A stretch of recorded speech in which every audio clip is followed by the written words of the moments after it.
Do you struggle with APS-C crop factor multiplication, especially with zoom lenses? What I do is I wrap the barrel of my lens with a thin line of white gaff tape. Next, I write the crop factor equivalent just above the corresponding focal length. This way, I have a quick reference guide when using zoom lenses on APS-C bodies. Mr. Camera Junkie's tip of the day.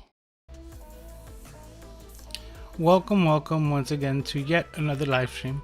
My name's Lewis, also known as Mr. Camera Junkie, where I remind you to upgrade your skills before your gear.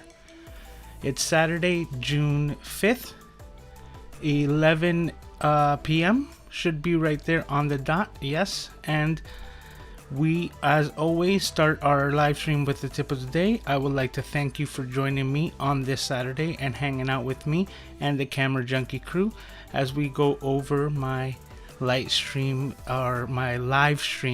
light setup. So my light stream.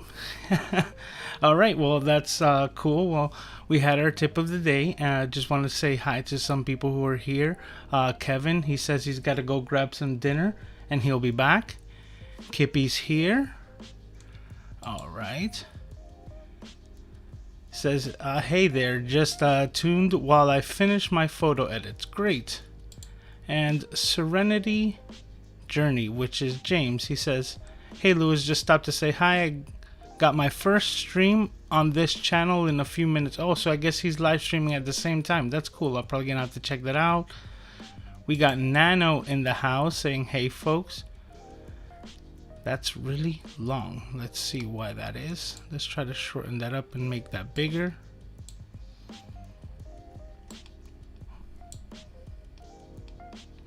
Yeah. All right. That looks a little better. Hopefully that locks in there. It says, hola, ¿cómo está Luis? Everyday text saying good evening. Well, good evening, guys. Welcome as always, and thanks for hanging out. What am I going to talk about today? Today we're going to be talking about my RGB lights.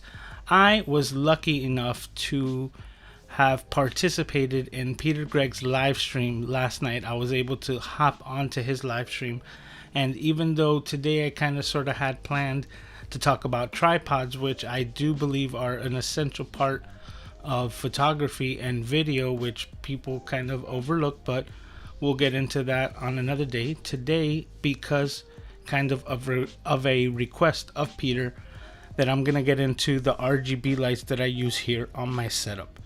So first off, in the link, if you're interested, I did leave the Amazon link to the RGB lights that I am talking about.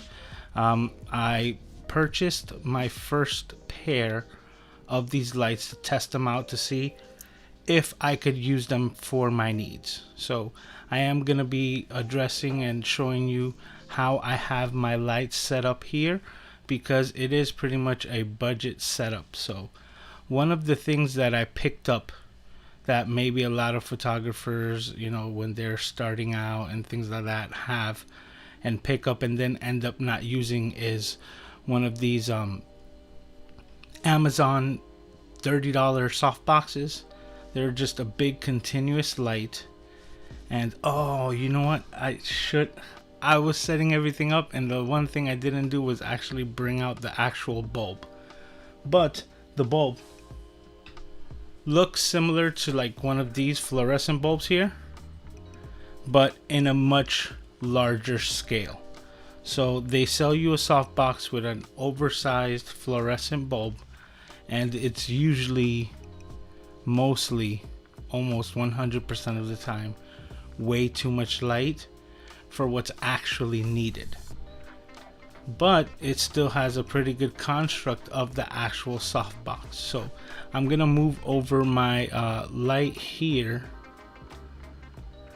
Well, actually, one of the things to note so that you could actually see it better is that I have full control over my RGB lights here.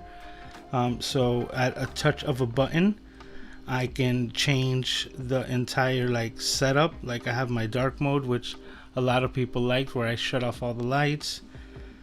I have another one here with green as the overlay.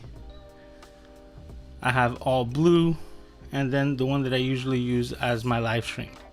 Now I'm gonna turn on all the lights in full power so that we can have a better look at the softbox that I'm talking about. Alright, so I'm gonna go full power, which makes everything really bright, and I'm going to scoot over my camera so that we can see. Now let me see if I can scoot my face. There we go. Not my finger, but the softbox right here. Okay, I literally have directing towards the back wall, so I'm gonna move my hand so that you can see it. Okay, and inside that softbox, originally what I had was actually one of the RGB bulbs, which I'm about to present to you and show you what we're talking about. Oh, let's see if, well, let me go back to the live streaming setup here. See, it's kind of over bright right now, but these are the Wi-Fi bulbs, 7 watts. All right, and this is what they look like. Very simple. They have this little green indicator. They connect via Wi-Fi, and I purchased 2 to test them out. Right away what I did was I was able to put one of these bulbs into that softbox that I mentioned, and I was able to get it to work as a key light. But whenever I used a color of the RGB, the color that was being produced from the bulb was not enough to actually go through the softbox and be effective in any way. So I did notice that they were functional, but it wasn't functioning in that softbox, and that's when I decided to go with a completely different aspect. And what I did was I purchased an adapter that converted the one connector or the one inlet for the bulbs here in that softbox, and I pulled out a 4 bulb connector. So the 4 bulb connector now allows me to put 4 of these Wi-Fi bulbs onto that softbox, and now when I control all 4 of the bulbs in the colors in unison, then it gives me plenty of light using that softbox, which is what you're seeing cast the magenta over my right shoulder, or to your left, I believe. Excuse me. All right, so once I was able to accomplish that and see that that was a viable source to actually be my key light, I decided, because of the price and the functionality of these bulbs, to basically replace all the bulbs in my entire studio here to actually be of these Wi-Fi bulbs. Now, the Wi-Fi bulbs have an application that I run right from my iPhone, which is what I'm pressing. But through the iPhone, I'm also able to set it as voice commands. So I can tell, hey Siri, lights out.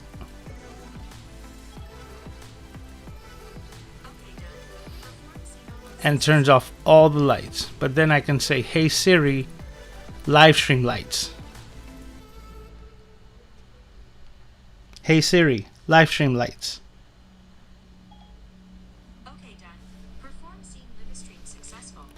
Completely touch free, so I have the ability to completely, and I mean completely, control all of the lights here in the studio.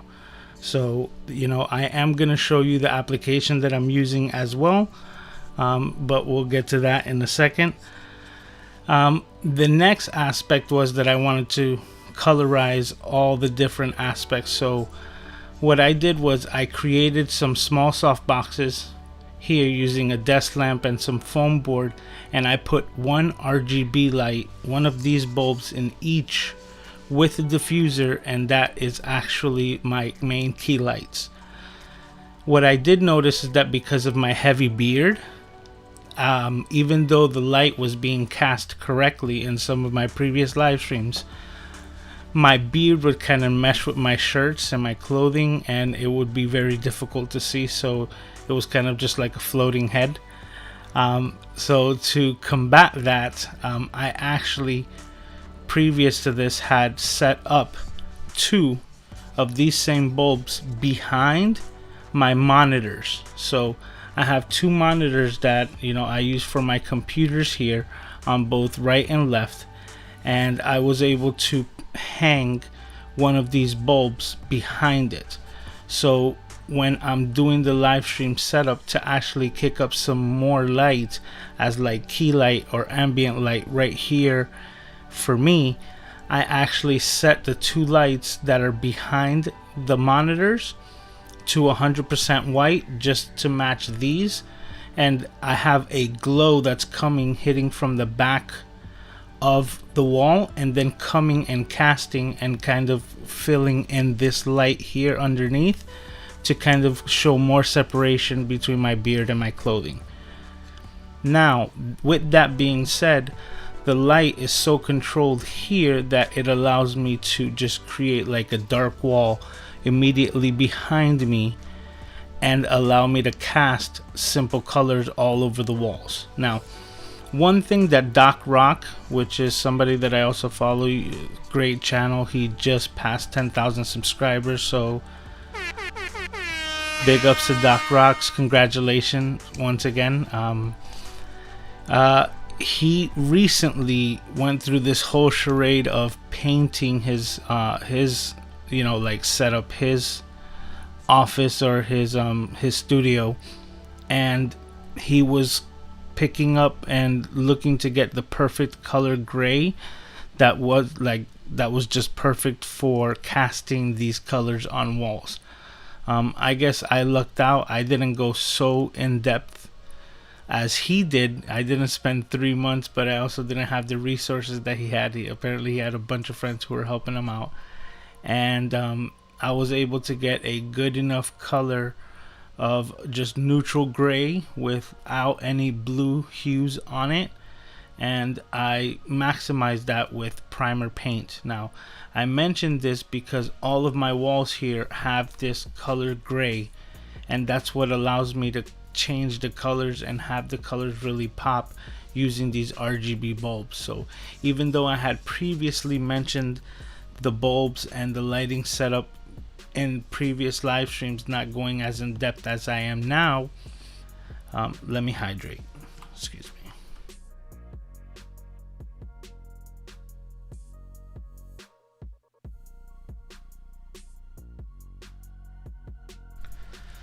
So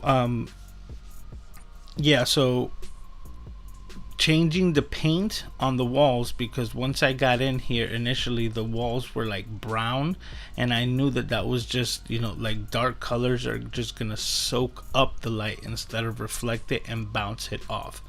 So the first thing that I did before I moved any furniture in here was do all of the painting and knock that out of the way, so that whatever I did end up doing, even if it was just for photography or anything like that, flashing light off of a neutral gray wall is ideal comparative to any other color, even like all white. So it's something that I have that Doc Rock recently did to his office, and he emphasized on it, and it made me realize that these are things that I take for granted and I've never mentioned before, but these are steps that I took prior to getting any of the colored lights that I use in my setup, because it's something that's very key and vital to actually get this setup to work correctly. But I will continue. So now that I actually have lights being cast in the right directions, I'm gonna go to my second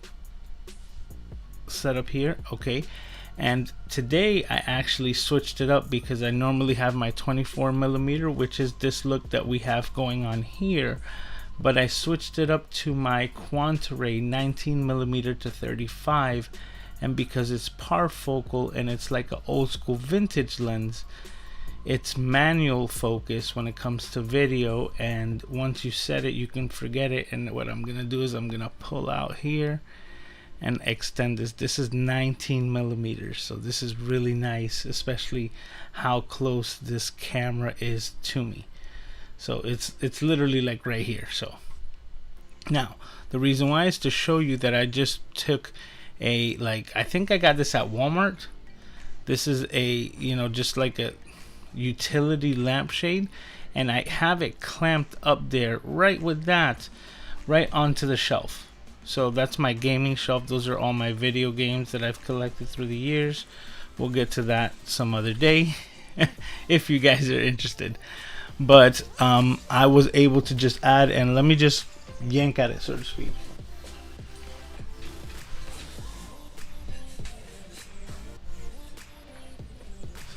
So that way you can see. Nothing special, just light, and having this bulb with no diffusion, basically directed in the right direction.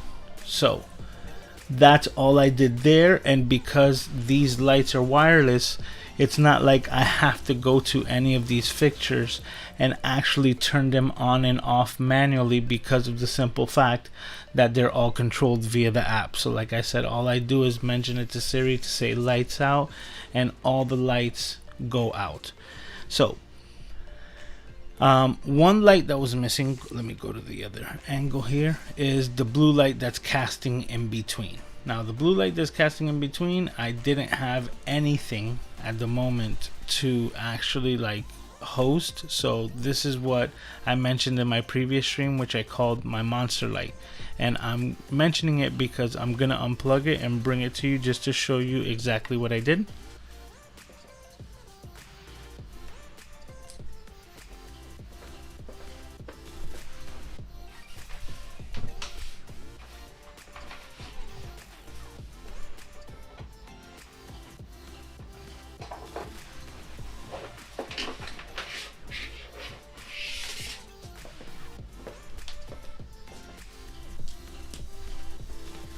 Okay, so this is what I call the monster light. Let me see if it focuses. You can see there, it is a monster can, and I just added the back end of an IKEA like make your own lamp. The cable is literally just running around the side, and I have it wrapped up with gaff tape. That's it. That is filled with what you're gonna hear is just some pennies, to have the weight there and have that just connected via cable. And like I said, because it's Wi-Fi, as soon as it's plugged in, it goes on, and I have it completely controlled with the app. Now I'm going to show you guys the app next.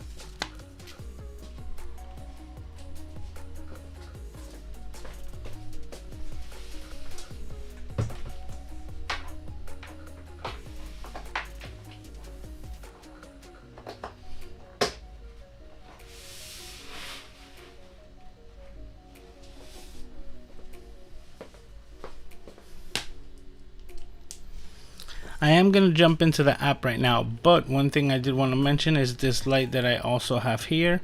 This light, I have it as a high powered like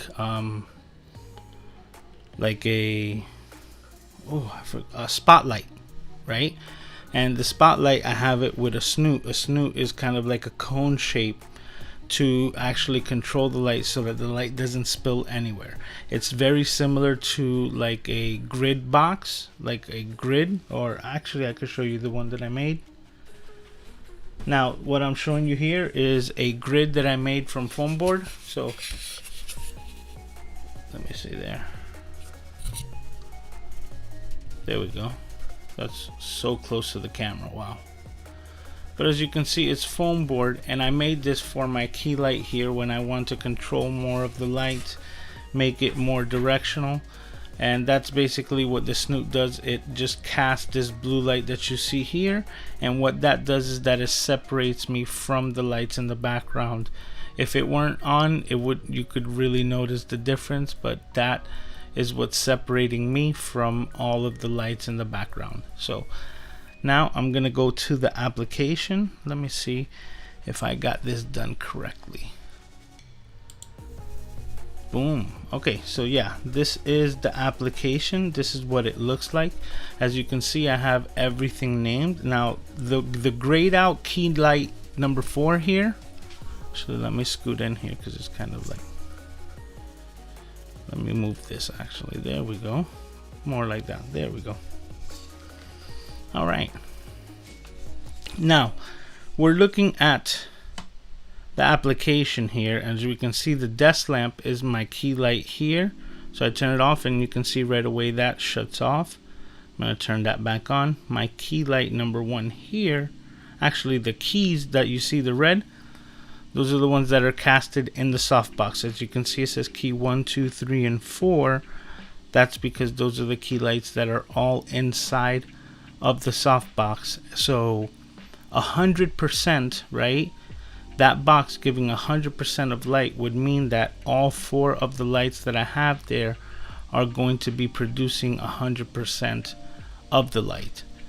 If I want to go 50%, the one thing that these lights do is that if you dim them down, they will start to flicker in the cameras, because what it does is that it actually starts creating less flickers that will be more noticeable. It's almost like slowing down, like going from a full sprint to jogging, and that's how these RGB lights work. So as soon as you put them down basically from 100%, they will actually start to flicker. So to prevent that, what I do is, to get 50% of the key light, is I actually shut 2 of the lights down. If I shut down 3 of them, that means we're shooting 25% of the potential 100% in the softbox. But with that being controlled in that manner, because of the conversion that I created into that softbox, that actually gives me full control of 25, 50, 75, and 100% on these lights without sacrificing any flicker at a budget price comparative to anything that you would find, you know, even in the Godox field, to get an equivalent type of remote control on a softbox, you know, on a standard like continuous key light. Now, the reason why I don't use that light here on this setup and I had to create it is because the wall is literally just inches behind the camera. So there is no space to put that anywhere near this setup and actually have, you know, like it working correctly and giving me the light in the correct area. So that's why I decided to hang it up there and actually use it for the ambient light that you're seeing on the live streams. It's worked out really good. So with that being said, I'm gonna go back to the app. As you can see right on the top, you can name every single one. As you can see, I have TV light 1 and TV light 2. Ceiling 1 and 2 is because, yeah, I have 2 ceiling lights right up there, which I forgot to mention. Like I said, when I said I replaced every single light here, every single light. I'm about to do the bathrooms because why not? So yeah, so I have every single light named, you know, and this is how you control them in that aspect individually. The next step that you have is groups, which you can see I have the ceiling light, the 2 lights that are there, both named 1 and 2, controlled into that small group that allows me to turn them on and off, as you can see, from a click of a button whenever you want to control all of them. Like if I just want to control the key light and I just wanted to shut those off, it's a click of 1 button, and then just below that are all of my scenes. As you can see here, I have quite a few. Like I mentioned, dark mode, that shuts that off. All on, full power, gives all the brightness, and then the live stream, which gives my colors. Elicio Way, that's what I've named this one. So Elicio, shout out to you with the green and blue colors, and because we live, playa. And yeah, and that's basically how you control it. Now, when you create the scenes here within the application is when you're actually able to link up the voice command that you want with it. So within any of these, you would actually long press it. Let me see, because I don't think I have anything set up for Christmas. So I would hit edit here, as you can see, and we go down here to the batch settings for Siri. Oh. Okay, and you see, so now I can type out Christmas lights, and now we're gonna add that to Siri. Okay, and that's how simple it is. Now that's added to the setup. So now I can just say, hey Siri, Christmas lights. Okay, done. Perform scene Christmas successful. And that's how simple that is. Hey Siri, Livestream lights. Okay, done. Perform scene Livestream successful. And that's how I use this application with these RGB lights to control my entire setup here. And now I'm gonna go back to the chat to see if you guys have any questions about my budget live stream setup. Okay, so let's go back here. Okay, it says I'm also using smart switches on my lighting setup, but using NFC tags to tap my phone and NFC at my desk. Video lights turn on, A to mini turns on, and tungsten lights off. Nice. I'm thinking about getting one of those smart switches for maybe the refrigerator, so that whenever I go live I could actually shut that off, so that that's not even a sound, that's actually sort of speak, that's actually a noise that's being made in the background. So all right, Joey's in the house, so that's cool. All right, do you prefer okay. Tom Buck is in the house, says your lighting looks awesome. Thank you, I appreciate it. And it's all on a budget. You know what, the budget aspect here is not something about being cheap, you know, for the sake of being cheap. Is actually working with what you have and making the most out of what you have. I tested with a couple of bulbs, which I knew with the Wi-Fi capability, if they really flickered way too much into the lights or into the like cameras, that I wouldn't use them at all.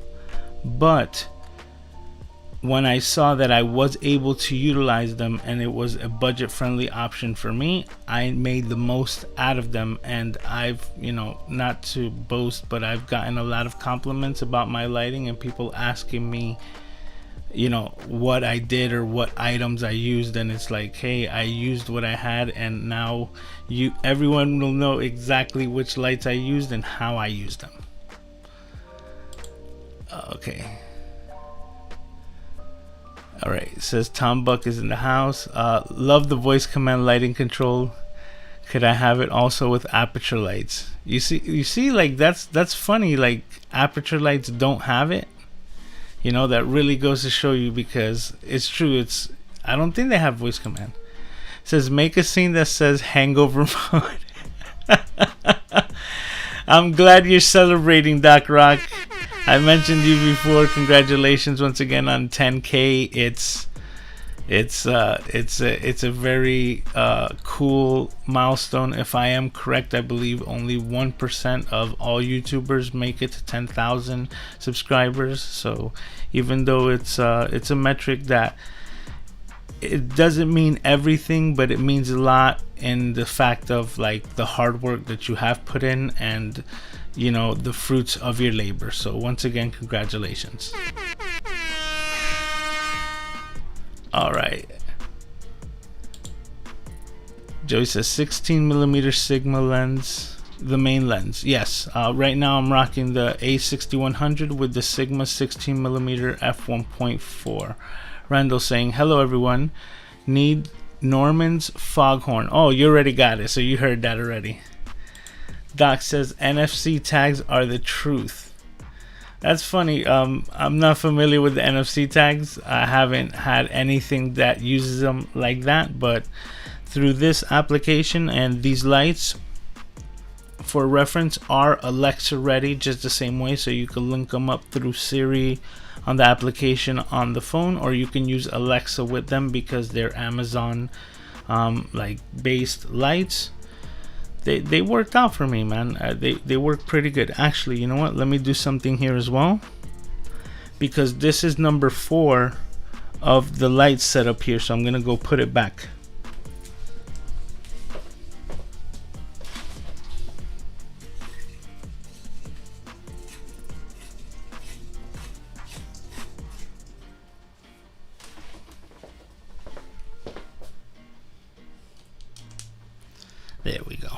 Oh, did the music shut off? Maybe it's just skipping songs. Yep, there we go. And Everyday Tech is saying hi to Doc Rock. All right. So, yeah. So, I don't know if you guys have any questions about this. And, somebody... Wow, somebody just bought me some coffee. Oh, it looks like Doc Rock bought me some coffee. Thanks, Doc, bro. You're awesome. I appreciate you. That's awesome. Was there a graphic on screen? Because if there was, I missed it. I'm getting notifications left and right. Oh, man, you're awesome, bro. And, yo, like, so well deserved. I just want to also let you know, Doc Rock, once again, that just... the relationship that has built in this short time is just so valuable to me. It means so much to me. You know, you're like you always say, the brother from the bestie from another testy. Man, that's classic. But it's super cool, and I want you to know that I appreciate you, sir. All right. Says you can use Smart Switch with Amaranth or Aperture. Okay, so I guess there is ways to actually just control it via voice command. It says you can control aperture lights with Smart Switch. Oh, so you see, confirmation. Aloha AI. Well, that's what I was gonna say. I haven't owned any aperture lights yet, but when I do, then I'll figure it out as well, because that's, you know, that's future goals. But right now I'm working with what I want. I mean, with what I have. My next upgrade, I really believe, is going to be the Camlink 4K, and it's just because I've been jumping on more live streams as of late, and right now this has been working okay for like the one person live stream. But what I've noticed is that once it kind of needs to be rebroadcasted, the quality isn't holding up there. So that's what I believe is going to be my next upgrade for the live stream setup. That and the Mac M1. I'm actually putting up my lens for sale. I'm selling my 10 to 18 millimeter f4 OSS. This guy right here. Look, I have it all boxed up. Let's see, my 10 to 18 f4 OSS. I really don't use it, so instead of having a lens that I really don't use sitting there getting dust on the shelf, I'm putting it for sale so that I can have the funds, so that I can purchase my Mac M1 Mini and get things rolling. That's just what I'm gonna do, because of the simple fact that on top of the live stream and how it's going to handle that aspect so much better, I think I'm losing some time on the overall like rendering of my edits. So if it's time that I know that I'm gonna pick up, it's just gonna blow through my video. You know, when it comes to edit, I'm not gonna have to do proxies or even wait for render times anymore, just so that I can actually render the video, so then I can wait all the time in the YouTube upload. Just the amount of time that I'm gonna save in that aspect is so worth it. So, you know, gotta work with what you got, and that's my next step, that and the Camlink. And I think it's gonna be a big benefit to what I'm trying to do here on the live streams and on my channel. Say all me, bro. Okay, what is going on? Okay, Doc says all you, bro. Says thanks guys for letting me know. Says Doc, what is NFC tags do you use? Says that was supposed to be Aloha all. Damn Siri. Well, it went with the flow, Doc. When, you know, saying like Aloha AI was like saying like what's up to all the artificial intelligence, whether it's Siri or Alexa or Aperture, like that, it's all like syncing together. So that's what I thought you meant, and it kind of fit. See? So he's saying hello to everyone.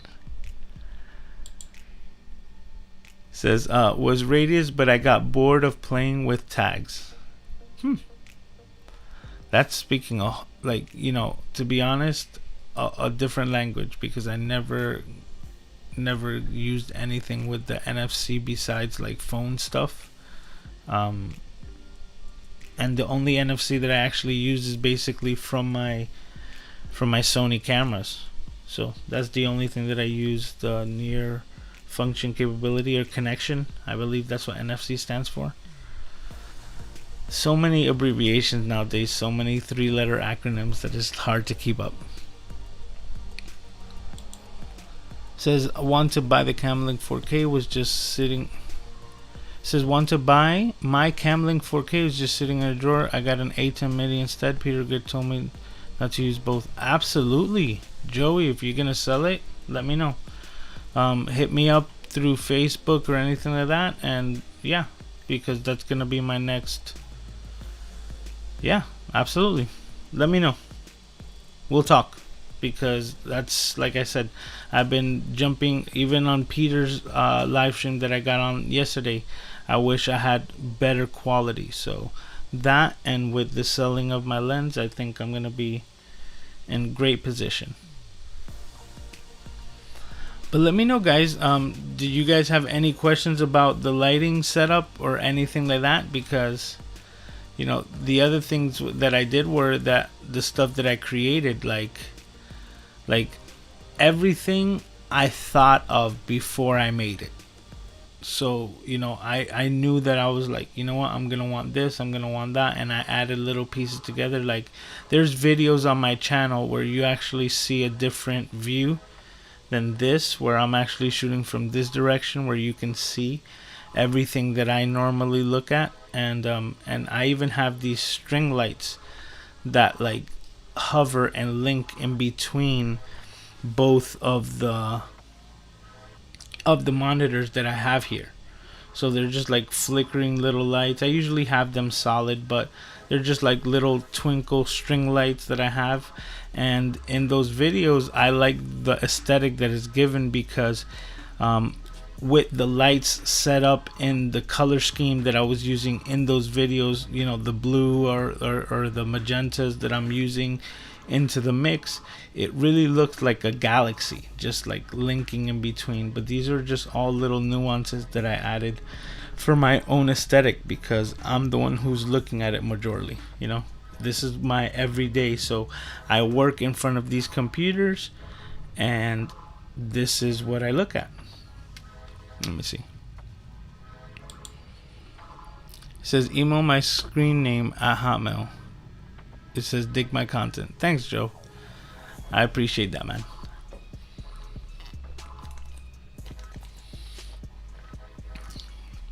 Camera change while I'm drinking water. All right. I'm liking this angle, and this is something also as well. Like, this is a Quantaray 19 to 35 f3.5 to 4.5 zoom lens made for Canon EF mount. I have it adapted with my Metabones adapter onto the Sony A7R2, and 19 millimeters is pretty wide, man. I've taken some wide angle, like, well, I took just a couple shots of the Hard Rock Hotel here, the Guitar Hotel, and they came out really well. But I'm just so surprised how much the different, like how much 5 millimeters from 24 to 19 is when it comes to photography. Whew. Man, it goes super wide. Yeah, as you can see. Let me see. Okay, to go here, this is 24 millimeters on the same lens. Now we pull it back to 19.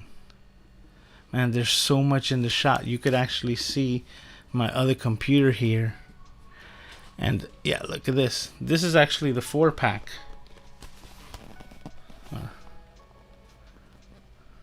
There we go, the 4-pack of those RGB lights.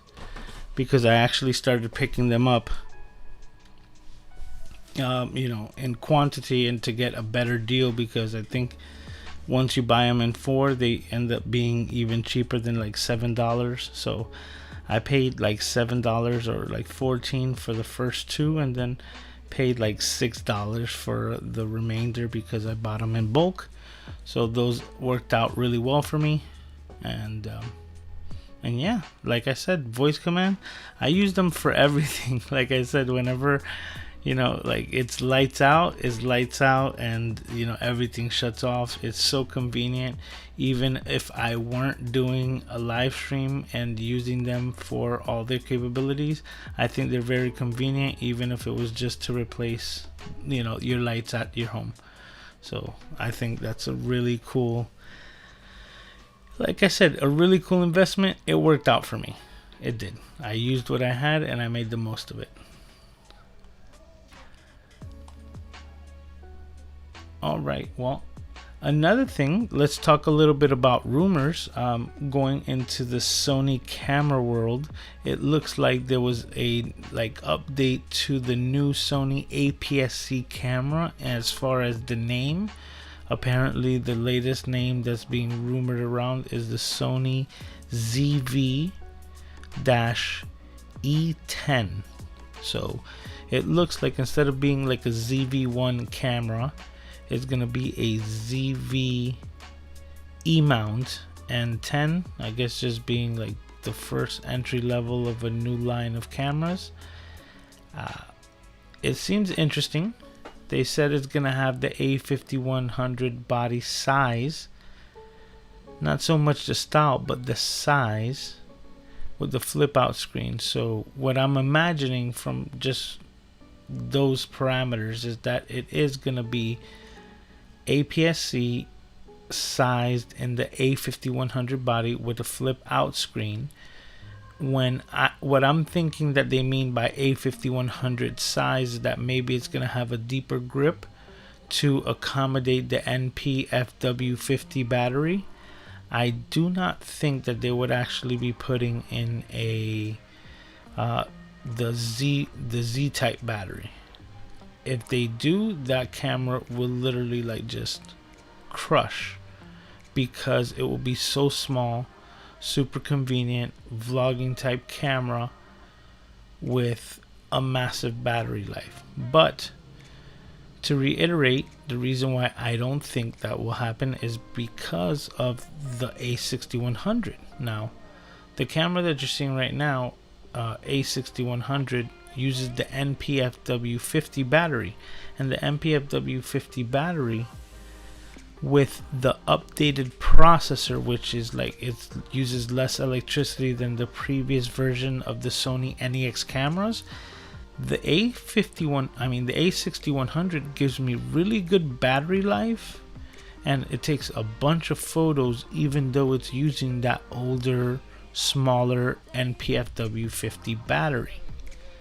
So if, you know, just by going with keeping up with technology and it being a newer camera, most people would be super thrilled if they can get the NP-FW50 battery on their current ZV-1. You know, people would absolutely love that. So imagine that, and then instead of having the fixed lens that comes on the ZV-1, the ability to put whichever lens you like.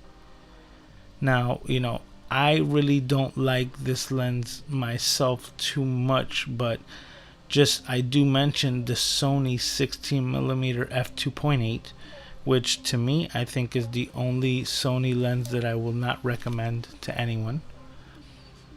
Not to cast any more shade on that, I just won't recommend it. But one thing is that it is wide, you know, at 24mm equivalent, and it is a pancake lens. It is super thin. So if you're not too high up on the picture quality, you know, it's something that you can use to create an extremely light, thin, and very powerful APS-C camera that you'd be using for vlogging. So it's an interesting concept, you know. Like personally, me, it doesn't matter how small the camera body can get.